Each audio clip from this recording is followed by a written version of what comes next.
แก้มนางเมื่อได้ดมหอมมิจางหอมจริงแก้มนางแก้มนางหอมชุ่มชื่นใจ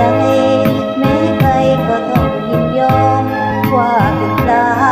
ชักหอมหอมยิ่งกว่าสิ่งใดสิ่งใดไหนกันร้อยพันไม่หอมล้วนดีหอมเท่าแก้มนางไม่มีแล้วเพื่อนกันหอมนักหอมไม่รู้จะเบื่อเลยแม้ใครได้ดมแล้วต้องชมเชยหอมเอ่ยหอมยิ่งสิ่งใด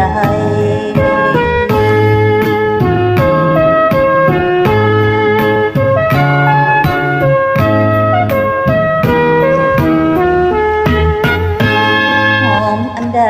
จะชื่นใจอยู่นานวันชอบประกาศหอมพันหอมจริงไม่นานก็พันหายไป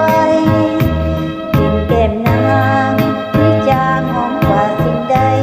ได้ดมแล้วชื่นใจซึ่งไทยไม่สางสาได้ดมดมขอยอมเป็นทาสเทวี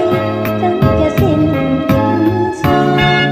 ก็มีแล้วเพื่อนเรารักเอ่ยขอให้พี่เจอเกิดน้ำยาวเช่นนี้ขอเป็นทาสของเจ้าจะเฝ้าดอกหอมแต่แก้มนาง